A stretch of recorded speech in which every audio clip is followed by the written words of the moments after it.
तर कायमस्वरूपी ते एका घराण्याशाहीला घराण्यात कुठेतरी कुठून कायमच जाईल. मुख्यमंत्री साहेबांनी दुसऱ्या मिनिटामध्ये निश्चित घेतलं की प्रशासक 100% लागणार.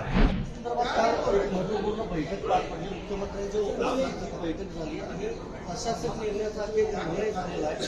तुमची मागणी होती, भ्रष्टाचार झाल्याचा आरोप होता. नेमकं बैठकीत काय झालं? मी पहिला आदरणीय महाराष्ट्र राज्याचे मुख्यमंत्री आदरणीय देवेंद्र फडणवीस साहेबांचं अभिनंदन करेन. हा कोल्हापूर जिल्ह्यातील अतिशय महत्त्वाचा गुरुकुळ हा सर्व कोल्हापूर म्हणजे आणबाण शान अशा संघाचा निर्णय होता. मुख्यमंत्री साहेबांनी दुसऱ्या मिनिटामध्ये निश्चित घेतलं की प्रशासक 100% लागणार, याच्यात कुठला शंका नाही आहे.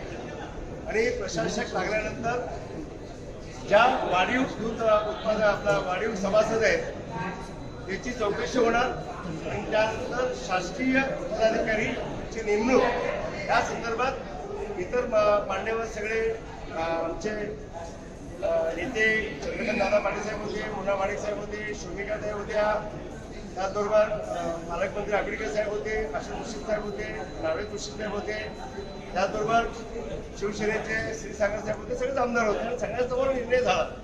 आणि 2 दिवसात मुख्यमंत्री महोदय साहेब ठरवतील की प्रशासकीय अधिकारी नेमल्यानंतर आपल्याला किती दिवसात आपला पारदर्शकप्रमाणे ही निवडणूक पार पडेल. यासाठी कमीत कमी हा 2 दिवसात निर्णय होईल. तर प्रशासक लागणार हे 100% सगळ्यासमोर निर्णय झाले. मागणी अशी होती की मालेगाव जे अधिकारी होते त्यांनी एकच मुश्रीफ साहेबांच्या सांगण्यावरती सरसकट ह्या डेअरी उत्पादन अन्याय करून सरसकट त्यांचा एकतर्फी निर्णय दिला होता. याला आम्ही मुख्यमंत्री साहेबांना सर्व ग्रुप सगळं आम्ही दाखवलं आणि हा सर्व शेतकरी उत्पादन आमच्या शेतात अन्याय होईल. आणि हे जर झालं तर कायमस्वरूपी एका घराण्याशाहीला घराण्यात कुठेतरी कुठून कायमच जाईल आणि सगळे वाचवणं गरजेचं आहे.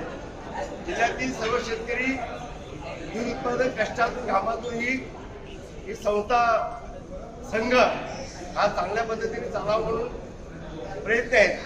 आणि साहेब हे थांबणं गरजेचं आहे म्हणून मुख्यमंत्री साहेबांच्या आदेशाने एक सुजय कदमची अधिकारी जो मुश्रीफ साहेबांचा कार्यकर्ता होता त्यांच्याच कारखान्याचा चेअरमन त्याचा भाचा होता, त्याची बदली केली.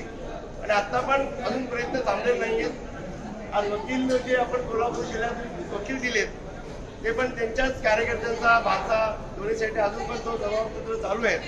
तर मला राज्याचे सक्षम असे मुख्यमंत्री आदरणीय देवेंद्र फडणवीस साहेबांवर 100% आपला विश्वास आहे की ते सगळ्या भूमिकेचा विचार करून अभ्यास करून योग्य निर्णय देतील. ते आपल्याला 100% मान्य आहे. प्रशासक नेमल्यामुळे भ्रष्टाचाराची काही प्रकरणं जी होती ती बाहेर येतील असं वाटतं? 100% बाहेर येतील आणि म्हणूनच प्रशासक नेमणार त्यात बाहेर येतील.